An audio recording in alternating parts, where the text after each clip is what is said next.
새해는 정말 인사하신 대로 여러분의 가정과 삶 속에 좋은 일이 많이 일어나는 그런 복된 한 해가 되기를 주의 이름으로 축원합니다. 아멘. 프랑스의 어떤 그 소설가가 이런 말을 했습니다. 진정으로 무엇인가를 발견하고자 하는 여행은 새로운 풍경을 바라보는 것이 아니라 새로운 눈을 가지는 것이다. 다시 한번 할까요? 진정으로 무엇인가를 발견하고자 하는 여행은 새로운 풍경을 바라보는 것이 아니고 새로운 눈을 가지는 것이다. 그렇습니다. 단순히 우리가 해가 바뀌고 달력이 바뀐다고 내 인생이 새로워지는 것이 아닙니다. 새로운 눈을 가지고 바라볼 때 내 인생이 새로워지는 것입니다. 우리가 작년의 눈을 가지고 새해를 바라볼 것이 아니고 새로운 눈을 가지고 새해를 바라보기 바랍니다. 그런데 이게 쉬운 일이 아닙니다. 학자들은 보통 사람은 하루에 한 6만여 개의 생각을 한다고 합니다. 놀랍지 않습니까? 그런데 더 놀라운 것은 그 많은 생각들 중에 단 2%만이 새로운 생각이고 나머지 98%는 다 어제 했던 것과 똑같은 생각이라는 것입니다. 오늘 뭐 먹지? 뭐 입지? 오늘 누구를 만나지? 대부분이 이런 생각이 아닙니까? 우리 삶이 변화가 없고 매일의 삶이 권태로울 수밖에 없는 이유가 바로 여기에 있는 거예요. 6만여 개의 그 생각을 하는 하루 동안에 단 2%만이 새로운 생각이고 나머지 98%는 어제 했던 것과 똑같은 생각이라면 어떻게 이런 삶이 권태로운 삶이 아니겠습니까? 그래서 저는 새해를 맞으면서 하면 이런 기도를 해보았습니다. 하나님, 새해는 제발 뻔한 생각이나 뻔한 삶의 패턴이나 구태의연한 생각을 버리게 하옵소서. 새해는 생각의 변화가 일어나고 본질을 향한 새로운 도전이나 새로운 그 목표의식을 갖게 해달라는 것입니다. 우리가 이런 여러분 뚜렷한 이 삶의 목표를 가지는 것이 얼마나 중요한지 모릅니다. 그걸 그 단적으로 보여주는 것이 마태복음 2장에 나오는 동방박사들입니다. 예수님은 베들레헴에서 탄생했는데 동방박사들은 엉뚱한 예루살렘에 가서 예수님을 찾는 그런 실수를 범하지를 않았습니까? 그런데 그런 실수를 하면서도 동방박사들은 아기 예수께 경배하고자 하는 그 목표는 놓치지를 않았죠. 그 목표가 있었기 때문에 결국은 그들은 실수함에도 불구하고 아기 예수를 만나서 경배하는 그 목표가 이루어지지 않았습니까? 우리 인생도 마찬가지입니다. 비록 과정에 실수가 있더라도 어떤 흔들리지 않는 목표를 가지는 것이 중요합니다. 그래서 저도 이 본질을 향한 뚜렷한 목표를 달라고 하나님께 제가 기도했습니다. 정말 해가 바뀌어도 변하지 않는 목표, 그런 삶의 목표를 달라고 하나님께 기도했습니다. 그런데 이런 기도 제목을 가지고 기도하다 보니까 답이 하나 나왔습니다. 이런 기도 제목이 이루어지기 위해서는 예수님을 내 인생에 개입시켜야 합니다. 예수님을 내가 의지하는 주인으로 삼아야 한다는 것입니다. 제가 2022년 새해를 맞아서 이런 생각을 하다가 문득 저의 이런 모든 생각을 요약해 놓은 말씀 한 구절이 떠올라게 돼요. 그게 오늘 이사야 본문 6절 말씀입니다.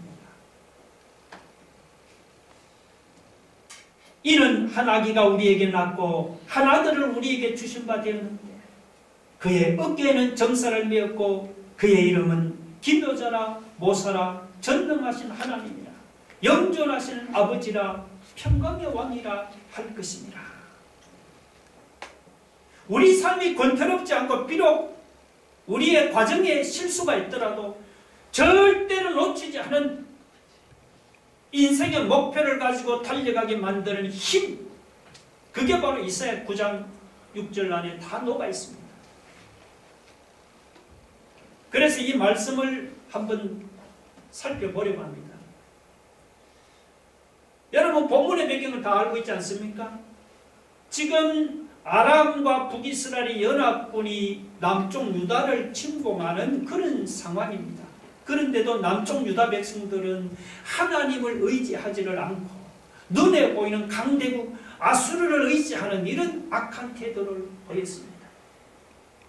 그 결과 남유다가 비참하게 멸망당하는 무서운 경고의 말씀이 바로 앞에 나오는 8장 22절 말씀이에요. 앞에 여러분 8장 22절 보면은 위를 쳐다보거나 땅을 굽어보아도 환난과 흑암과 고통의 흑암뿐이니 그들이 심한 흑암 가운데로 쫓겨 들어간다. 이 그들은 유다 아닙니까? 그런데 이런 경고의 말씀에 이어서 나오는 것이 오늘 9장 1절에 놀라운 하나님의 꿈이 선포됩니다. 자, 전에 고통받은 자들에게는 흑암이 없으리로다고 했습니다. 9장 1절 말씀을 쉽게 설명하면 이런 뜻입니다. 하나님의 징계로 유다 백성이 고통에 빠지고 흑암에 빠지게 될 것이다. 그러나 이대로 끝나지 않는다. 하나님의 은혜로 회복은 일어나고 고통의 날은 끝이 난다. 고통 중에 있는 백성은 위로받게 될 것이다. 이 하나님의 꿈이 선포되는 것이 바로 1절 말씀입니다. 하나님을 불신해서 위기에 빠진 유다 백성이지만 그러나 하나님의 은혜로 결국은 승리의 기쁨을 맛보게 될 것입니다. 이어 나오는 2절과 3절이 바로 승리의 기쁨을 누리는 그 표현이 아닙니까? 보세요. 흑암에 행하던 백성이 큰 빛을 보고 사망의 그늘진 땅에 거주하던 자에게 빛이 도다. 주께서 이 나라를 창성하게 하시며 그 즐거움을 더하게 하셨으므로 추수하는 즐거움과 탈취물을 나눌 때의 즐거움같이 그들이 주 앞에서 즐거워하고. 이게 지금 유다 백성을 두고 하는 말이에요. 유다 백성이 타락해서 하나님을 의지하지 않다가 징계를 받아 흑암에 빠지게 되지만 하나님께서 그들을 그대로 방치하지 않고 이렇게 빛으로 인도하겠다고 약속하십니다. 그런데 중요한 것은 여러분, 이 놀라운 일들을 누구를 통해서 이루느냐는 것입니다. 누구를 통해서 이룹니까? 오늘 본문에 보면 6절에 보니까 이는 한 아기가 우리에게 낳고 그 모든 일들이 유다를 회복하는 그 모든 일들이 바로 한 아기를 통해서 이루어집니다. 한 아기가 누굽니까? 여기 한 아기가 바로 예수 그리스도 아닙니까? 한 아기로 오신 예수 그리스도를 통해서 유다 백성의 흑암과 고통에서 회복되는 그런 일이 일어나는 것입니다. 여러분, 이스라엘만이 아닙니다. 오늘 우리도 예수 그리스도를 통해서만 회복될 수 있습니다. 우리가 품고 있는 목표도, 여러분이 새해를 갖다 품고 있는 그 목표도 예수님을 통해서만 이루어질 수가 있습니다. 오늘 2022년 새해 우리가 당하는 모든 고통과 모든 문제가 해결되기를 여러분 원하십니까? 새해 여러분들이 가슴에 품고 있는 그 목표가 이루어지기를 원하신다면 예수 그리스도를 마음의 중심에 모시고 살아가는 한 해가 되기를 주님의 이름으로 축원합니다. 아멘. 오늘 2022년 새해를 맞아서 우리 모두가 예수님을 마음의 중심에 두고 품어야 할 세 가지 목표에 대해서 함께 나누기를 원합니다. 첫째 목표는 뭐냐? 우리가 소망이 되신 예수님을 기억하고 묵상하자는 것입니다. 우리가 성찬식을 거행할 때마다 인용하는 구절이 있죠. 고린도전서 11장 24절 한번 같이 읽어봅시다. 시작. 이것은 너희를 위하는 내 몸이니 이것을 행하여 나를 기념하라 했습니다. 자, 여기서 나를 기념한다는 것은 나를 기억하라는 것입니다. 여러분, 예수님을 기억하는 것이 우리가 성찬식 때뿐이겠습니까? 우리는 무슨 일을 하든지 항상 예수님을 기억하는 삶을 살아야 합니다.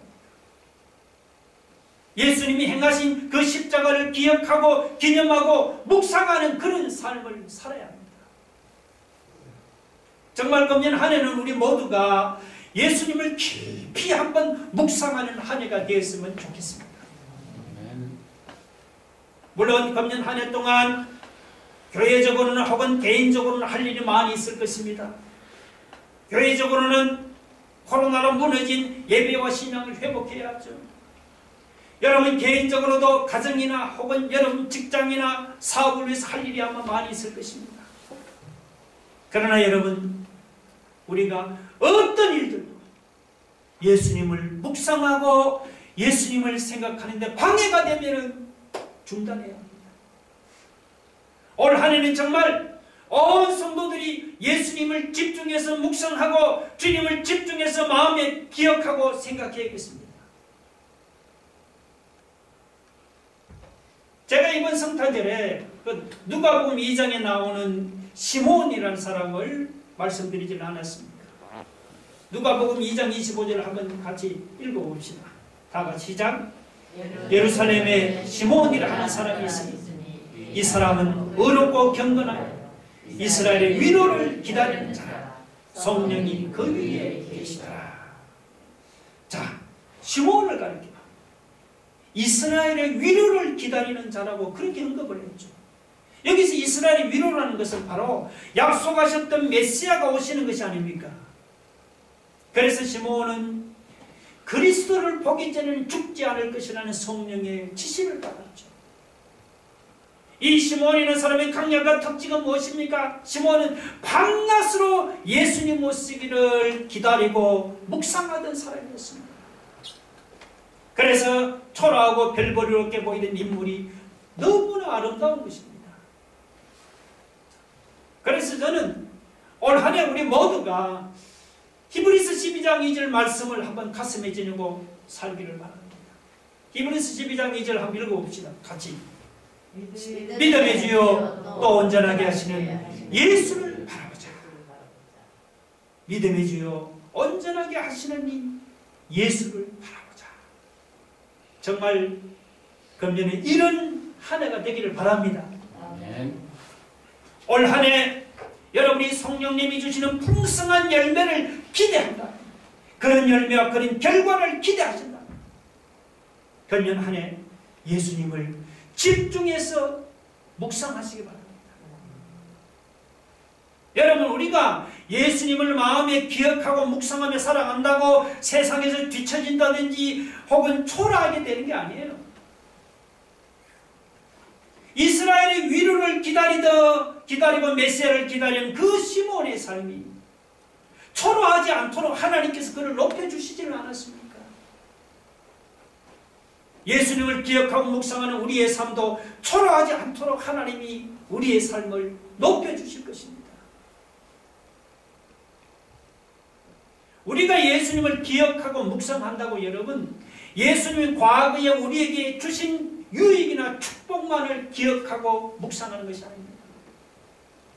우리가 예수님을 기억하고 묵상할 때 우리는 예수님이 앞으로 우리에게 해주실 축복이나 유익도 기대하고 소망할 수가 있습니다. 그러니까 우리가 예수님을 여러분 기억하고 묵상한다는 것이 이렇게도 중요한 것입니다. 그런데도 우리는 지난 한 해를 돌아보니 어땠습니까? 혹시 예수님을 기억하고 묵상하는데 등한시하지는 않았습니까? 혹은 바쁘다고, 혹은 시간이 없다고, 이런 핑계 저런 핑계를 대면서 우리가 지난 한 해 돌아보니까 세상 일에 너무 정신이 팔렸어요. 예수님을 기억하지도 못하고 묵상하지도 않은 것이 아닙니까? 그렇다면 우리 2022년 새해는 우리의 생각을 바꾸고 우리의 마음을 바꿔야 합니다.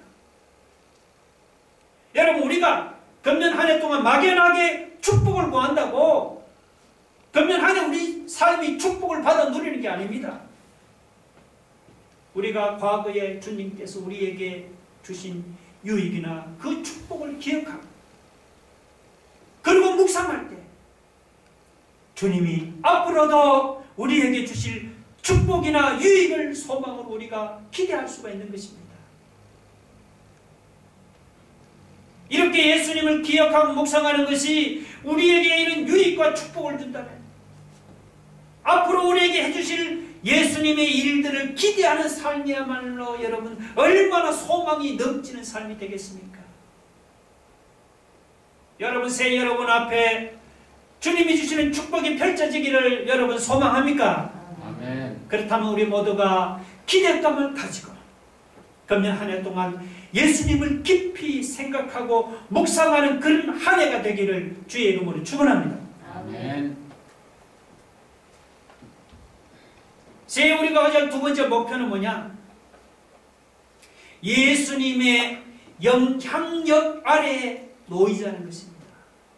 예수님의 영향력 아래 놓이자. 이 본문 6절을 여러분 그 새 번역본으로 읽어보면 이렇게 되어 있습니다. 한번 봅시다. 자, 어떻게요? 시작. 한 아기가 우리를 위해 태어났다.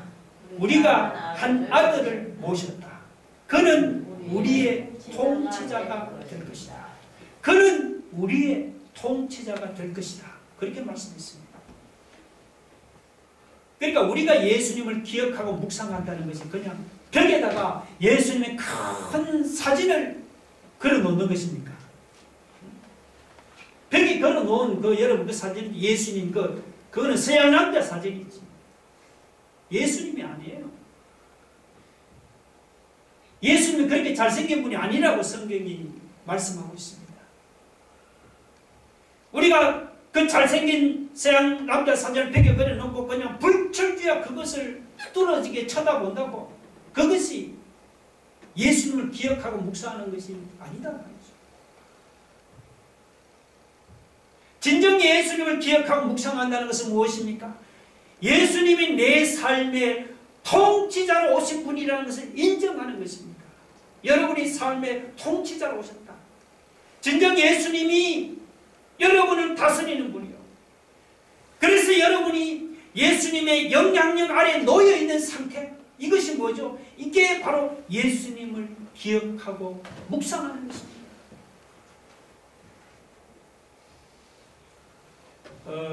이 백종원의 그 골목식당이라는 프로를 보면 정말 그 TV의 위력이 대단한 것 같습니다. 그 골목식당을 만든 프로그램의 목표가 뭐냐고 했더니 죽어가는 골목 상권을 그 살리겠다는 거예요. 그런데 보면 진짜 살리더라고요. 완전히 식당이 다 죽어가지고 임대료도 내기 어려운 식당도 한번 방송에 나오고 나면은 막 손님들이 줄을 서서 기다리는 그런 일들이 일어납니다. 그런데 그 프로그램을 보면요, 그 프로를 보면은 결과가 두 가지로 나뉘어집니다. 초기에는 똑같이 주목을 받고 가게가 살아나는 이런 공통점이 있습니다. 그런데 한 1, 2년 지나고 나면은 그때 차이가 생깁니다. 하나는 어떻게 됩니까? 다시 그냥 원래로 돌아가 버립니다. 여전히 파리를 날리고 손님이 없는 쪽으로 돌아가 버립니다. 반면에 하나는 어떻게 되느냐? 하나는 2, 3년이 지나도 계속해서 잘 되는 식당으로 변모가 됩니다. 그래서 그 차이가 뭘까 생각했더니 딱 이겁니다. 뭐냐? 어떤 식당 주인은 그 백종원 씨라는 유명인의 이름만을 이용하려고 합니다. 그래서 그냥 그 백종원 씨하고 찍은 사진을 크게 확대해갖고 그 벽에다 탁 붙여놓는데, 근데 음식은 영향을 안 받아요. 옛날 그대로입니다. 음식은. 반면에 2, 3년이 지나도 계속 잘 되는 식당은 겉으로 그런 어떤 사진을 붙여놓고 친밀함을 그렇게 과시하는 정도가 아닙니다. 계속해서 그 사람은 백종원 씨의 영향을 받고 계속해서 그 백종원 씨의 뭡니까? 지도를 받으려고 노력을 하는 거예요. 그 차이입니다. 오늘 우리 성도들의 주님을 향한 그 생각 깊이가 여러분 어느 쪽일까요? 그냥 이력서에 나는 기독교인이다. 그리고 집에다가 예수님 사진 붙여놓지만 주님의 영향은 별로 안 받는 게 아닙니까? 우리가 한번 깊이 돌아보고 점검해야 될 모습입니다. 우리가 정말 주님을 깊이 생각하고 주님을 우리가 묵상한다면 어떻게 해야 되죠? 우리가 주님의 영향력과 그리고 주님의 다스림 아래 우리가 놓여 있는지를 우리를 늘 스스로를 점검해야 합니다. 여러분 주님의 다스림과 통치 아래 놓여 있습니까? 오늘 본문이 너무 좋은 잣대가 아닙니까? 자 6절 하반절을 보면 예수님을 가리켜서 그의 이름은 기묘자라 모사라 전능하신 하나님이라 영존하신 아버지라 평강의 왕이라 할 것임이라. 이 아기로 오신 예수님을 가르치는 말씀이죠. 여기 기묘자 모사가 영어 성경으로는요 원더풀 카운슬러, 원더풀 카운슬러입니다. 예수님은 정말 기막힌 상담자였습니다. 이 혼란스러운 시대에 그 상담자가 주신 예수님 주신 지혜를 우리가 구해야 하지 않겠습니까? 그 다음 전능하신 하나님이라고 했죠. 우리가 하나님 주신 지혜도 필요하지만 하나님이 주신 능력도 필요하지 않겠습니까? 능력이 있어야죠. 그 다음 영존하신 아버지 평강의 왕이라고 했습니다. 우리가 이렇게 근심, 걱정과 염려, 불안이 많은 세상을 살아가면서 능력도 필요하고 지혜도 필요하지만 하나님 아버지께서 주시는 이름 평강도 있어야 하지 않겠습니까?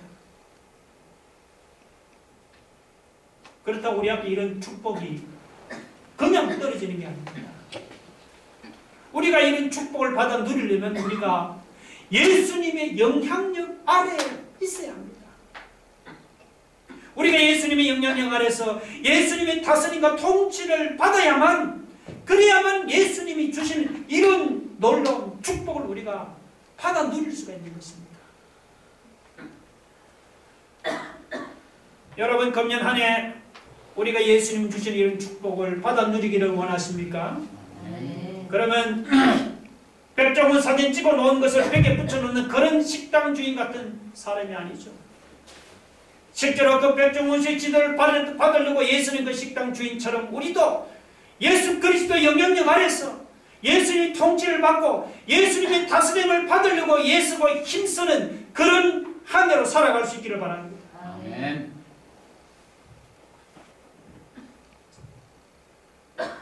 세 번째 목표 하나는 뭐냐? 예수님을 닮아가는 것입니다.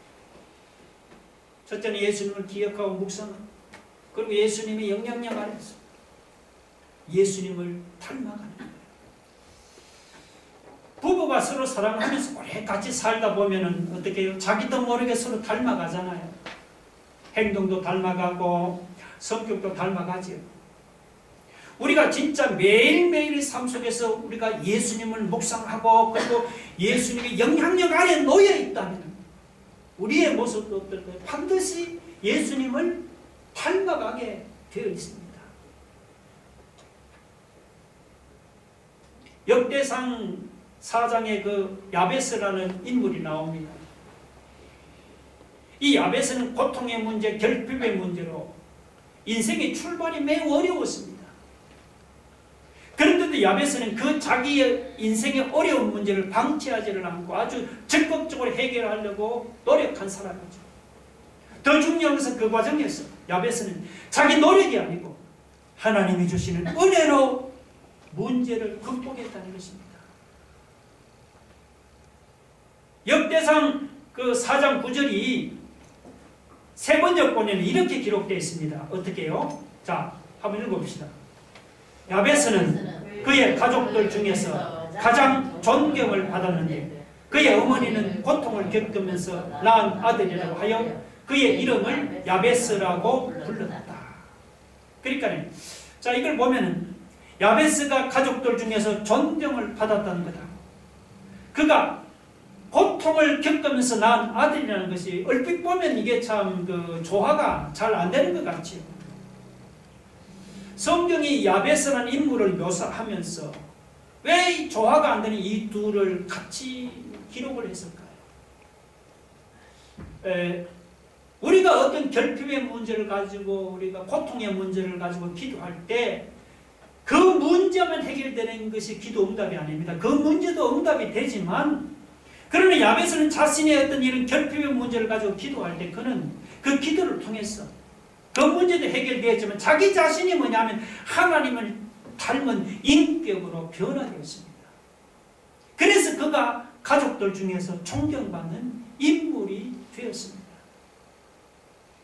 이런 점에서 우리는 예수님 가진 힘과 능력만을 구할 것이 아니고 올 한 해 우리의 소원이 있다면 첫째는 우리가 예수님을 늘 묵상하고 기억하는 겁니다. 또한 둘째는 그 기억이 그냥 예수님 사진 쳐다보는 것이 아니고 내 삶이 예수님의 다스림과 예수님의 통치와 그리고 예수님의 영향력 아래 놓이는 것입니다. 그런 목표를 가지고 그리고는 그 결과 우리가 주님을 닮아가는 성숙과 성화가 이루어지는 것입니다. 그래서 올 한 해 우리가 늘 묵상해야 할 성경 구절이 있습니다. 에베소 3장 15절 19절에 보면 그의 영광의 풍성함을 따라 그의 성령으로 말미암아 너희 속사람을 능력으로 강건하게 하시오. 그 너비와 길이와 높이와 깊이가 어떠함을 깨달아 하나님의 모든 충만하신 것으로 너희에게 충만하게 하시기를 구하노라. 사도 바울의 기도입니다.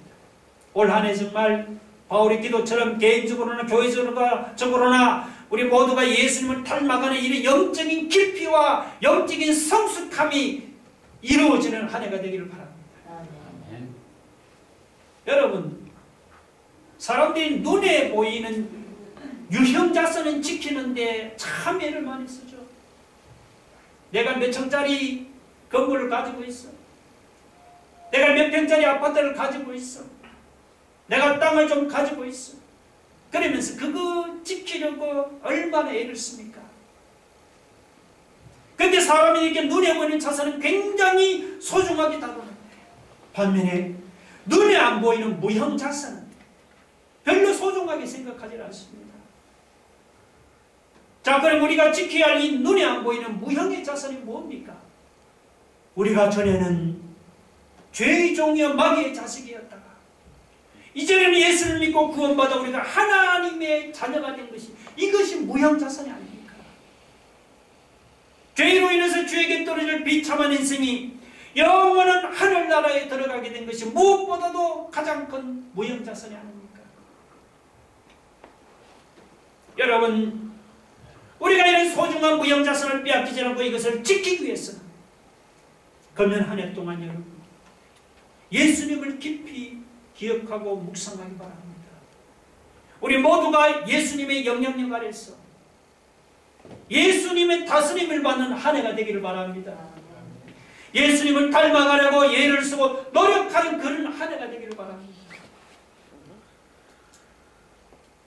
제가 다니엘 3장을 가지고 결론을 맺고자 합니다. 여러분, 다니엘의 친구 몇 명이 풀무불에 던져졌죠? 3명이 던져졌어요. 근데 불 속에 몇 명이 보였습니까? 4명이 보였어요. 그 4번째 사람이 누군 줄 아세요? 예수님입니다. 예수님. 그리고 몇 명이 그 불 속에서 나왔습니까? 3명이 나와요. 3사람이 나와요. 그렇다면 예수님은 어디에 계십니까? 지금도 예수님은 여전히 불 속에 계십니다.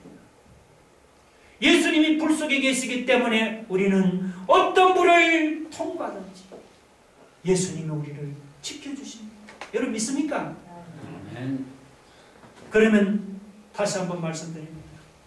그러므로 새해는 우리 모두 예수님을 깊이 묵상하고 기억하기 바랍니다. 새해는 우리 모두 예수님의 영향력 아래서 예수님의 다스림과 예수님의 통치를 받으면서 살아가겠다, 이런 목표를 세웁시다. 새해는 우리 모두가 예수님을 닮아가는 성숙한 인격자가 믿음이 되도록 예수고 힘쓰기 바랍니다. 우리가 이렇게 2020년 예수님을 목표로 삼았어. 예수님 중심으로 살아가면 오늘 불 속에서 다니엘의 세 친구를 보호해 주시는 예수님께서 2020년 금년 한 해 동안 여러분이 당하는 모든 고난과 고통과 위기에서 오늘 우리를 보호하여 주실 줄로 믿으시기 바랍니다. 아멘. 우리 한번 기도하겠습니다. 여러분, 예수님은 이스라엘만 회복하는 게 아니에요. 그분은 우리도 회복할 수 있고 여러분이 품고 있는 목표도 이룰 수가 있습니다. 하나님, 2022년 새해는 우리 마음의 중심에 예수님을 모시고 그분을 깊이 묵상하고 기억하며 주님의 영향력 아래서 주님의 다스림과 통치를 받으며 우리 모두가 예수님을 닮아가는 성숙한 인격자로 우리가 세워질 때 금년 한 해 동안 예수님이 우리가 당하는 모든 고난과 고통과 위기에서 구해 주실 줄 믿습니다. 한번 그렇게 살아가겠다. 다 같이 통수를 기도하겠습니다. 할렐루야. 하나님, 오늘 2022년 새해 주님이 주신